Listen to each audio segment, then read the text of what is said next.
அப்படி இல்லடா மச்சான், இந்த டைம்ல நீ ரொம்ப லோன்லியா ஃபீல் பண்ணக்கூடாதுல்ல, அதுக்காகத்தான் நான் இருக்கேன். அப்படியெல்லாம் ஒரு ஈர வெங்காயமும் இல்ல, நீ போய் உன்னோட ரூம்ல படு. முடியாது மச்சான், யாழினி என்கிட்ட சொல்லிருக்கு, கல்யாணம் முடிஞ்சு என் தங்கச்சி இந்த வீட்டுக்கு வர வரைக்கும் நான் தான் உன் கூடவே இருந்து உன்னை பத்திரமா பாத்துக்கணும்னு. சோ உன்னை விட்டு போறதுக்கு வாய்ப்பே இல்ல மச்சான். எனக்கு செம்ம டயர்டா இருக்கு, காலையில கோயிலுக்கு போறதுக்கு நேரத்தோட எழுந்திருக்கணும் என்றவன் அவன் பதிலை கூட எதிர்பார்க்காமல் மெத்தையில் சென்று குப்புறப்படுத்தி விட்டான். அதை பார்த்து சிரித்த அர்ஜுனும், இவனையெல்லாம் என்ன பண்றதுன்னே தெரியலையே, இந்த யாழினி இருக்காளே என்று மனதிற்குள்ளே நினைத்தவன் மீண்டும் அவன் பக்கத்திலே சென்று அமைதியாக படுத்து உறங்கிவிட்டான். அடுத்த நாள் காலை சீக்கிரமாகவே கிளம்பிய அர்ஜுன், சிவா, அவனுடைய அப்பா அம்மா நால்வரும் காரை எடுத்துக்கொண்டு யாழினி வீட்டுக்கு புறப்பட்டு சென்றனர். அப்பொழுது டிரைவருடன் இன்னொரு காரையும் பின்னால் வருமாறு கூறிய அர்ஜுன் யாழினி வீட்டு முன்பு சென்று நிறுத்தவும், அதற்குள் அவளுடைய அப்பா ஓடி வந்து பார்த்தவர், மாப்ள வாங்க, நாங்க எல்லாரும் ரெடி ஆயிட்டோம் என்றார். அப்ப சரி வாங்க போலாம். ஆமா, யாழினி ரெடியா? நான் கூட்டிட்டு வர மாப்ள என்று அறைக்குள் சென்றதும் யாழினி மித்ரனும் அங்கே தயாராகி முடித்து விட்டு பேசிக் கொண்டிருக்க, யாழினி, மாப்பிளையும் மாப்பிள்ளை வீட்டுக்காரவங்க எல்லாம் வந்துட்டாங்கம்மா, வெளியில வெயிட் பண்ணிக்கிட்டு இருக்காங்க, சீக்கிரம் வாங்க கிளம்பலாம். சரிப்பா, மித்ரா வா போலாம் என்று அழைத்து கொண்டு வெளியே வர, அப்பொழுது கமலாவோ, ஆமா எங்க எல்லாரும் இவ்ளோ காலையிலே போறீங்க? என்ன கேள்வி இது?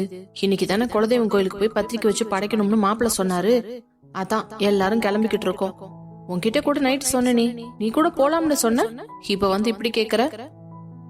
அப்படியா? எனக்கு எதுவும் ஞாபகம் இல்லையே, நான் எங்கேயும் வரல, நீங்க போயிட்டு வாங்க. கமலா, என் பொறுமைக்கு ஒரு அளவுதான் இருக்குது, என்ன ரொம்ப சோதிச்சனா அப்புறம் நான் என்ன செய்வேன்னு உனக்கே தெரியும் என்று மிரட்டுவது போல பேச, ஆமா ஆனா ஒன்னா இப்படி ஏதாவது சொல்லி என்ன மிரட்டுவீங்களே தவிர வேற என்ன தெரியும் உங்களுக்கு? ஹேமா அக்காவோட விஷயத்துல எதுவுமே நல்லதாவே நடக்க விட மாட்டீங்களா? இப்ப பாரு இடங்கேடு பண்ற மாதிரியே ஏதாவது பேசிக்கிட்டு இருக்கீங்க. இத்தனை நாள் நீங்க இப்படி இல்லையேம்மா, திடீர்னு ஏன் இப்படி மாறினீங்க? உண்மையிலேயே அக்காவை நீங்க தான் பெத்தீங்களா என்று அவன் யதார்த்தமாக கேட்க, அதற்குள் யாழினியும், மித்ரா என்ன பேச்சு பேசுற? அம்மாவை பார்த்து கேக்குற கேள்வியா இது? இன்னொரு டைம் என் முன்னாடி இப்படி எல்லாம் பேசாத மித்ரா, எனக்கு ரொம்ப கஷ்டமா இருக்கு என்று கூறவும், அதே நேரம் யாழினி அப்பா கமலாவை பார்த்து விட்டு, ஒழுங்கு மரியாதையா இப்ப எங்க கூட வர்ற, கோயிலுக்கு போற நேரத்துல ஏதாவது பிரச்சனை பண்ணிக்கிட்டு இருந்த அப்புறம் நான் மனுஷனாவே இருக்க மாட்டேன், கிளம்படி முதல்ல என்றதும் வேகமாக அறைக்குள் சென்று வேறொரு புடவையை மாற்றிக்கொண்டு வந்தவர், வாங்க போவோம், நிம்மதியா வீட்டுல கூட இருக்க முடியாது, இவ கல்யாணம் முடியும் முன்னையும் என்ன ஒரு வழி ஆக்கிடுவீங்க போல இருக்கு என்று புடவை முந்தானியை உதறியபடியே இடுப்பில் சொருகி கொண்டு கோபமாக செல்ல, பின்பு யாழினியின் அப்பாவோ அனைவரையும் அழைத்துக் கொண்டு வீட்டை பூட்டி விட்டு வெளியே வந்ததும், அதே நேரம் கமலாவோ அர்ஜுனின் காரில் ஏற போக, உங்களோட கார் பின்னாடி நிக்குது, அதுல போய் ஏறுங்க என்று கூற அவருக்கு அவமானமாக ஆகிவிட்டது. ஏன் இந்த கார்ல நாங்க வந்தா என்ன? உங்களுக்குன்னு தனியா கார் வந்திருக்கு, அதுல வாங்க. யாழினி, நீ வந்து நம்ம வண்டியில ஏறு என்ற உடனே யாழினியோ அர்ஜுனையை பார்த்து, பாஸ் மித்ரன் நீயும் எங்க கூடவே வா மித்ரா. இல்ல மாமா, நீங்களும் அக்காவும் வாங்க, நான் அப்பா அம்மா கூட அந்த கார்ல வந்துடுறேன். பரவாயில்ல, நீ எங்க கூடவே வா, வரும்போது வேணா அந்த கார்ல வந்துக்கலாம். சரிங்க மாமா என்றவன் பின்னால் ஏறி அமர்ந்ததும் யாழினி அர்ஜுன் அருகே சென்று அமர்ந்து கொண்டாள். 3 காரும் அர்ஜுனின் குலதெய்வம் கோயிலை நோக்கி சென்று கொண்டிருந்தது. முதலில் சிவாவுடைய காரும், அதன் பிறகு யாழினி அப்பா அம்மா சென்ற காரும், அதற்கு பின்னால் அர்ஜுனனின் காரும் சென்று கொண்டிருந்தது. அப்பொழுது சிவாவின் அம்மாவும் அப்பாவும், சிவா எனக்கு என்னவோ அந்த லேடிய சுத்தமா பிடிக்கலப்பா, அந்த யாழினி அம்மா ஏன் இப்படி பண்றாங்க ஏன்னு எனக்கும் புரியலம்மா. அவங்க யாழினி மேல ரொம்ப பாசமாவும் உயிராவும் தான் இருந்தாங்க. என்னைக்கு அர்ஜுன் யாழினி விஷயம் டிவில பேப்பர்ல சேர்ந்து வந்துச்சோ அப்ப இருந்துதான் அவங்களோட பிஹேவியர் டோட்டலா சேஞ்ச் ஆயிடுச்சு. பத்திரிக்கையில வந்தா என்னப்பா, அதான் அவங்க 2 பேரும் கல்யாணம் ஆக போகுது இல்ல, இனிமேலாவது கொஞ்சம் சமாதானமா இருக்கலாம்ல. அம்மா, உங்களுக்கு நடந்த விஷயம் எதுவுமே தெரியாது, அதனாலதான் நீங்க இப்படி பேசுறீங்க என்று யாழினியின் அம்மா கைலாஷுடன் சேர்ந்து போட்ட திட்டம் அனைத்தையும் ஒன்று விடாமல் கூறி முடிக்க, அடப்பாவி, பெத்த பொண்ணுக்கு ஒரு அம்மா இப்படி எல்லாமா செய்வாங்க? விருப்பம் இல்லாம ஒரு பொண்ணுக்கு கல்யாணம் பண்ணி வைக்கிறது எவ்வளவு பெரிய பாவம். அவ வாழ்க்கை ஃபுல்லா சந்தோஷத்தை தொலைச்சிட்டு நிம்மதி இல்லாம வாழ்வா. அர்ஜுன மனசுல நினைச்சுக்கிட்டு அந்த பையன் கூட எப்படி அவளால குடும்பம் நடத்த முடியும்? இவங்கள என்ன அம்மா, என்னமா பண்றது? ஊருக்குள்ள சில பேர் இப்படி இருக்கிறாங்க. சரி, நீங்க எதுக்கு தேவையில்லாம டென்ஷன் ஆகி உங்க உடம்ப கெடுத்துக்கிறீங்க? என்னவோப்பா, அந்த கடவுள் தான் யாழினி அர்ஜுனுடைய வாழ்க்கையை காப்பாத்தி கொடுக்கணும். இப்ப இருக்கிற மாதிரியே எப்பவும் 2 பேரும் ஒத்துமையா சந்தோஷமா வாழணும். அவங்களுக்குள்ள எந்த பிரச்சனையும் வரக்கூடாது. கண்டிப்பா வராதுமா. அப்படி நடக்க விட்டுருவோமா என்ன? விடமாட்டோம் தான் சிவா. இருந்தாலும் அவங்களோட தனிப்பட்ட வாழ்க்கையில நம்ம எப்பவுமே கருத்து சொல்ல முடியாது இல்லையா? எனக்கு யாழினி மேல நம்பிக்கை இருக்கு. நிச்சயமா அந்த மாதிரி எல்லாம் செய்ய மாட்டாமா என்று பேசிக்கொண்டே செல்ல அதே நேரம், பாஸ் என்ன யாழினி, காவியாக்கு கொடுக்க வேண்டிய ட்ரெஸ் எல்லாம் நான் எடுத்துட்டு வந்துட்டேன். சாமி படைச்ச உடனே அவகிட்ட கொடுத்துடலாம். ஓகே. அவளை எங்கேயாவது வர சொல்லிதான் கொடுக்கணும். இல்ல பாஸ், அவளை நான் கோயிலுக்கு வர சொல்லி கூப்பிட்டு இருக்கேன். உங்க பர்மிஷன் இல்லாம கூப்பிட்டுட்டேன். I am sorry boss. Yazhini, எதுக்கடி இப்படி எல்லாம் பேசுற? எல்லா முடிவையும் என்கிட்ட கேட்டு எடுக்கணும்னு அவசியம் கிடையாது. உனக்கும் எல்லா விஷயத்திலயும் உரிமை இருக்குது. இப்ப என்ன, காவியாவை கூப்பிட்டு இருக்க, அவ்வளவுதானே? நல்லதா போச்சு. அப்போ கோயில்ல பத்திரிக்கை வச்சு படைச்சிட்டு அங்கேயே அவளுக்கு இன்விடேஷன் கொடுத்துடலாம். அப்படியா பாஸ்? நிஜமாவா? நிஜமா தான். உன்கிட்ட நான் ஏன் போய் சொல்ல போறேன்? சரி, அவ எப்படி கோயிலுக்கு வருவா? போற வழியில நம்மள பிக்கப் பண்ணிக்க சொன்னா பாஸ். என்ன யாழினி, இத நீ முன்னாடியே சொல்றது இல்லையா? சரி, அவ எங்க வெயிட் பண்ணிக்கிட்டு இருப்பா? இன்னும் கொஞ்சம் தூரம் போகணும் பாஸ். அங்க இருக்கிற பஸ் ஸ்டாப்ல வெயிட் பண்றேன்னு அவ இப்பதான் எனக்கு மெசேஜ் பண்ணியிருந்தா. இந்த டைம்ல அவ எப்படி அங்க தனியா வந்து நிப்பா? அது சேஃபா? இல்ல, அவங்க அப்பாவும் கூட இருக்கிறதா தான் சொன்னான். சரி, ஓகே. இருந்தாலும் என்கிட்ட முன்னாடியே இந்த விஷயத்த சொல்லி இருக்கலாம். அட்லீஸ்ட் அவளை பிக்கப் பண்றதுக்கு கார் மட்டும் தனியா அனுப்பியிருப்பேன். இட்ஸ் ஓகே பாஸ், போற வழியே கூப்பிட்டுக்கலாம் என்று பேசிக்கொண்டே செல்ல அதே நேரம் அவள் கூறிய பஸ் ஸ்டாப் வந்ததும் அங்கு காவியா நின்று கொண்டிருக்க, பாஸ் இங்கதான் வண்டியை ஓரம் கட்டுங்க. என்னது, ஓரம் கட்டணுமா? சாரி பாஸ் என்று நாக்கை கடிக்க, என்ன லாங்குவேஜ் இது என்றவன் வண்டியை ஓரமாக இண்டிகேட்டர் போட்டு கொண்டு வந்து நிறுத்த, காரில் இருந்து இறங்கிய யாழினி காவியா என்று அவளை இறுக்கமாக அணைத்துக் கொண்டாள். பதிலுக்கு அவளும் தன் தோழியை இறுக்கமாக அணைத்துக் கொண்டு, அப்பா இதுதான் யாழினி. வணக்கம் அங்கிள். வணக்கம்மா. பத்திரமா போயிட்டு திரும்ப பத்திரமா வந்துருங்க. என் பொண்ணு இந்த மாதிரி எல்லாம் நான் தனியா எங்கேயுமே அனுப்புனது இல்ல. அதனால கொஞ்சம் கவனமா பார்த்து கூட்டிட்டு வந்துருங்க. கவலைப்படாதீங்க அங்கிள். குலதெய்வம் கோயில்ல போய் பத்திரிக்கை வச்சு படைச்சிட்டு திரும்ப நேரா வீட்டுக்கு தான் வரப்போறோம். வரும்போது காவியாவை நான் வீட்லயே டிராப் பண்ணிடுறேன். நீங்க கவலைப்படாம போயிட்டு வாங்க. சரிம்மா, ரொம்ப சந்தோஷம். காவியா, பார்த்து கவனமா இரு. இவங்களை விட்டுட்டு தனியா எங்கேயும் போகாத. அப்பா நான் பாத்துக்கிறேன் என்று கூறியதும் யாழினி கதவை திறந்து கொண்டு அவளை பின்னால் அமர சொல்ல, அவள் அமர்ந்து கொண்டதும் வண்டி அங்கிருந்து புறப்பட்டது. மித்ரா, எப்படி இருக்க? நான் நல்லா இருக்கேன்கா, நீங்க எப்படி இருக்கீங்க? நானும் நல்லா இருக்கேன்டா என்றவள் யாழினியை பார்த்து, யாழினி நான் எப்படி இருக்கேன்? எதுக்குடி கேக்குற? இல்ல, கோயிலுக்கு போறோமே, கொஞ்சம் ட்ரெடிஷ்னலா இருக்கலாம்னு தான் இந்த ஆஃப் சாரியை கட்டிட்டு வந்தேன். அதான். ஏண்டி, நீ என்ன இன்னும் சின்ன குழந்தையா பாவாடை தாவணி கட்டிட்டு திரியறதுக்கு? புடவை எடுத்து கட்டிட்டு வர்றதுக்கு என்ன? யாழினி, கல்யாணத்துக்கு அப்புறம் ஃபுல் அண்ட் ஃபுல் புடவை தானே கட்ட போறோம். அட்லீஸ்ட் இப்பவாது ஆசை தீர பாவாடை தாவணி கட்டிக்கிறனே. அப்புறம் எல்லாமே வீணா போயிடும்டி. ஏண்டி இப்படி புலம்புற? ஆமா, இப்பவே எனக்கு மாப்பிள்ளை பார்க்க ஆரம்பிச்சுட்டாங்க. கல்யாணம் பிக்ஸ் பண்ணிட்டாங்கன்னா அதுக்கப்புறம் எங்க போய் இந்த பாவாடை தாவணி எல்லாம் கட்டுறது என்று கேட்க அதே நேரம் அர்ஜுனோ காவியாவை திரும்பி பார்த்தான். அப்பொழுதுதான் அவனை பார்த்த காவியா, ஐயோ sorry boss, good morning boss என்றதும் மித்ரனுக்கும் யாழினிக்கும் சிரிப்பு வந்துவிட்டது. என்ற ஒற்றை வார்த்தையோடு நிறுத்தி கொண்டான். யாழினி, பாஸ் வண்டியில தான் இருக்காருன்னு சொல்றது இல்லையா? ஏண்டி, இவ்ளோ நேரம் நீ அவரை பாக்கலையா? இல்லையே. சரி, நீ ஏன் அங்க முன்னாடி உட்கார்ந்துகிட்டு இருக்க? நீ இங்க வந்து பின்னாடி உட்காரலாம்ல. மித்ரனை வேணா முன்னாடி உட்கார வச்சிரேன் என்றதும் இப்பொழுது அர்ஜுன் காவியாவை எரித்து விடுவது போல முறைத்தான். அதை பார்த்தவள், இப்போ எதுக்கு இவரு நம்ம பக்கம் யூட்டனை போடுறாரு என்று யோசிக்க அதே நேரம் அவளது மனசாட்சியோ, பின்ன அவன் ஆள் அவன் பக்கத்துல உட்கார விடாம உன் பக்கத்துல வந்து உட்கார சொன்னா அவனுக்கு கோவம் வராதா? அதான் உன்னை எரிக்கிற மாதிரி பாக்கறான். ஒழுங்கா வாய பொத்திக்கிட்டு கோயிலுக்கு போனோமா, சாமி கும்பிட்டோமா, திரும்பி வந்தோமான்னு இரு. இருக்கிற இடம் தெரியாம இருந்துக்கிறது நல்லது என்று அவளுடைய மனசாட்சி எச்சரிக்க, இட்ஸ் ஓகே யாழினி, நீ அங்கேயே உட்காந்துக்கோ.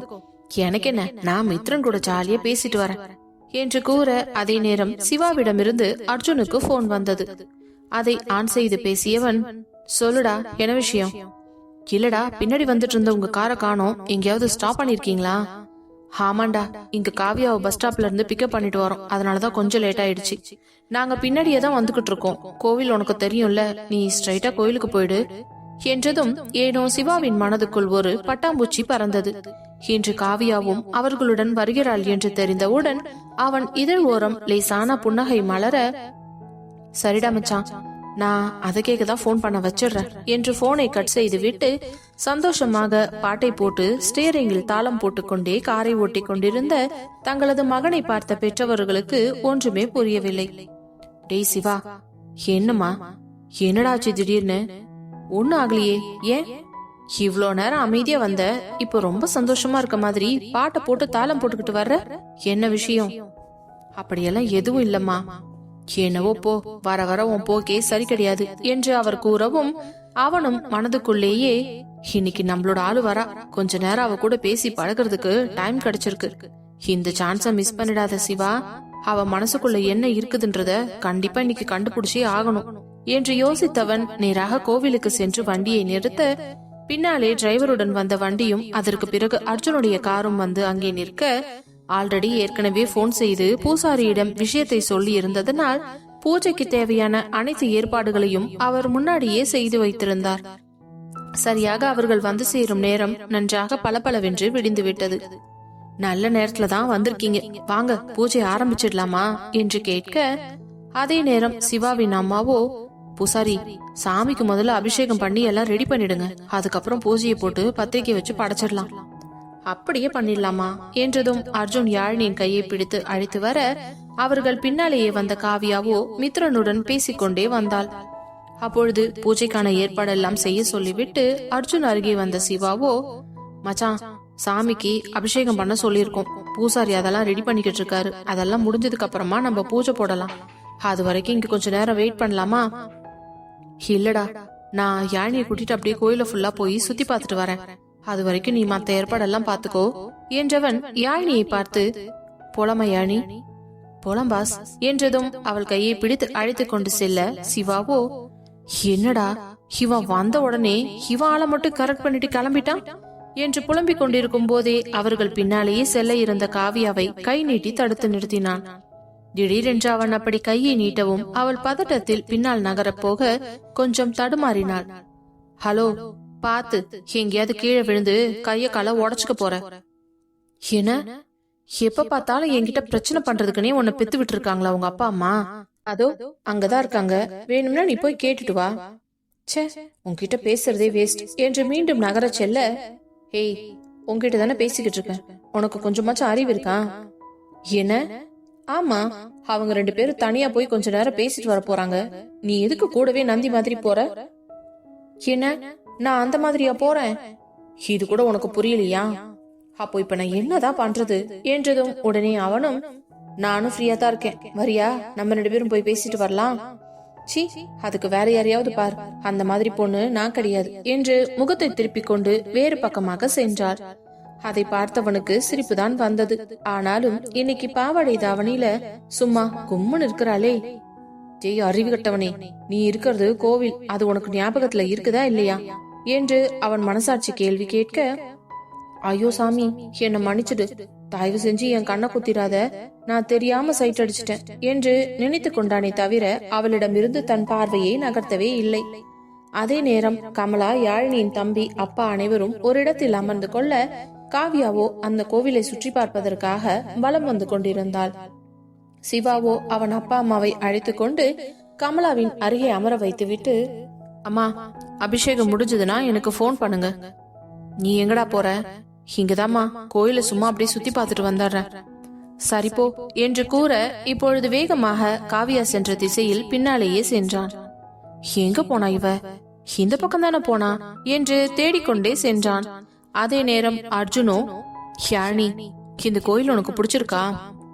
எனக்கு ரொம்ப பிடிச்சிருக்கு பாஸ், இந்த இடமே அவ்வளவு அமைதியா பாக்குறதுக்கு ரொம்ப இயற்கையா இருக்கு. ஆமா, இந்த கோயிலுக்கு அப்பா இருக்கும்போது வருஷத்துல ஒரு டைம் கண்டிப்பா வந்து பொங்கல் வச்சிருவோம். அப்படியா? ஆமா, என்ன வேலை இருந்தாலும் அப்பா கரெக்டா கூட்டிட்டு வந்துருவாரு. பொம்பளைங்க இல்லாத வீடுன்னெல்லாம் யோசிக்கவே மாட்டார், அவரே அழகா பொங்கல் வைப்பார் தெரியுமா? நிஜமாவா பாஸ்? ஆமாண்டி, ஆனா இனிமே அப்பா படிக்க முடியுமான்னு தான் தெரியல. ஏன் பாஸ் அப்படி சொல்றீங்க? அதான் அப்பா இல்லையே. அதனால என்ன, நான் இருக்கேன்ல. உங்க பொண்டாட்டி இருக்கும்போது நீங்க ஏன் கவலைப்படுறீங்க? இனிமேலும் நம்ம வருஷம் இந்த கோவில வந்து பொங்கல் வைப்போம், அதுவும் ஜோடியா என்று கூற அவள் பொண்டாட்டி என்று கூறிய வார்த்தை அவன் மனதை என்னவோ செய்தது. மெதுவாக அவள் கையை பிடித்தவன், நீ பொண்டாட்டின்னு சொல்லி கேக்குறதுக்கு ரொம்ப நல்லா இருக்குதுடி. நிஜமாலுமே அது ஒரு நல்ல ஃபீல் இருக்குது. என் வாழ்க்கை தனியாவே முடிஞ்சிடும்னு நான் நினைச்சுக்கிட்டு இருந்த சமயத்துல என் வாழ்க்கைக்குள்ள நுழைஞ்சி இவ்ளோ கலர்ஃபுல்லா மாத்துவேன்னு நான் நினைச்சு கூட பாக்கல. ஆனா உன்னை பார்த்த புதுசுலயே எனக்கு ரொம்ப பிடிச்சிருந்துச்சு தெரியுமா? ஃபர்ஸ்ட் மீட்லயே நான் உன்கிட்ட விழுந்துட்டேன். இருந்தாலும் என் கெத்த விடக்கூடாதுன்னு அதை கொஞ்சம் இழுத்து பிடிச்சு மெயின்டைன் பண்ண.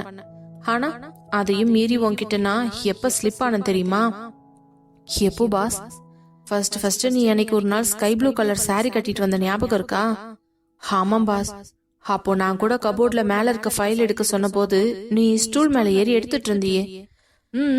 ஆமாம் பாஸ். அப்போ உன்னை நான் எப்படி ரசிச்சு பார்த்தேன் தெரியுமா? அப்பவே உன்னோட இந்த எலுமிச்சம்பழ இடுப்பு என்ன வான்னு கூட்டுக்கிட்டே இருந்துச்சு. பாஸ் என்ன சொல்றீங்க? ஆமாண்டி, அப்படித்தான் ஏதோ ஒரு உணர்ச்சி வசத்துல உன் இடுப்புல கைய வைக்க வந்துட்டேன்.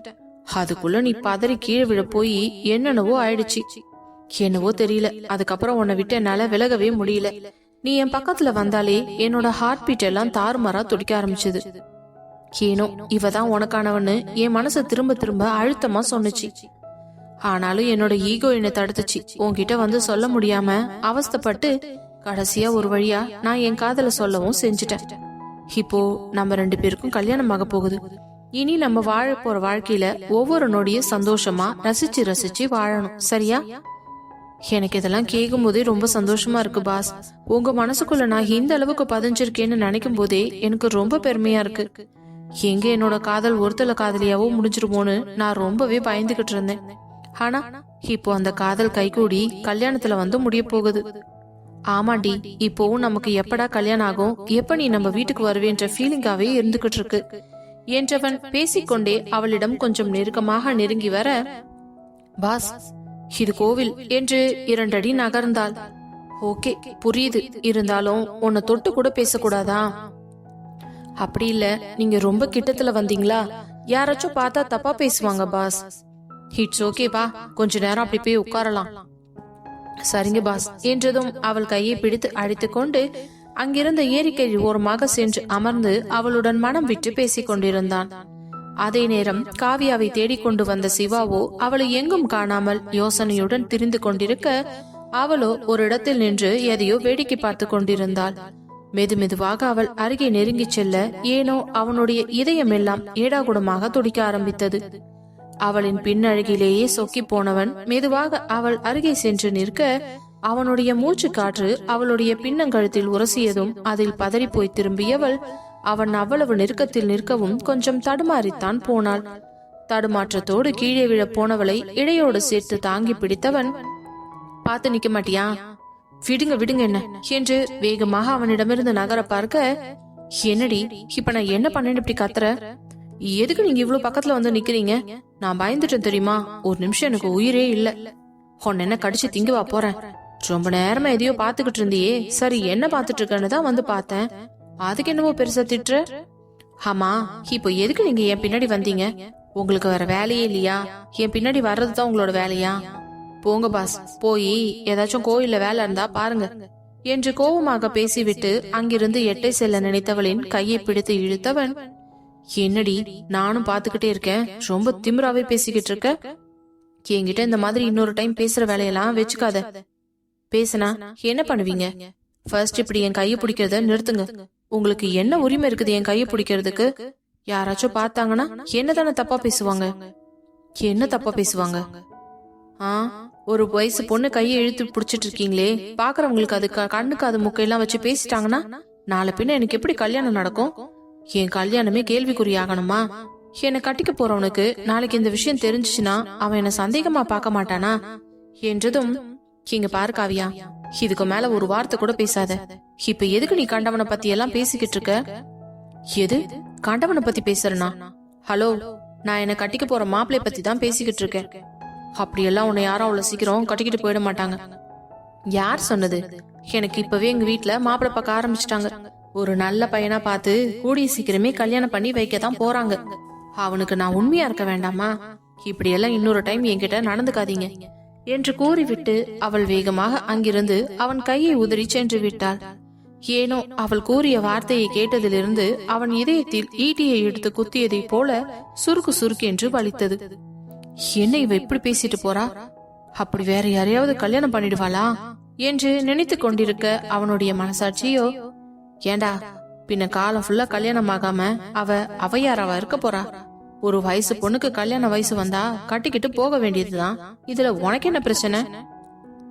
அது எப்படி அவ வேற யாரையோ கல்யாணம் பண்ணிக்கிட்டு போகலாம்? இதெல்லாம் ரொம்ப அநியாயம்டா.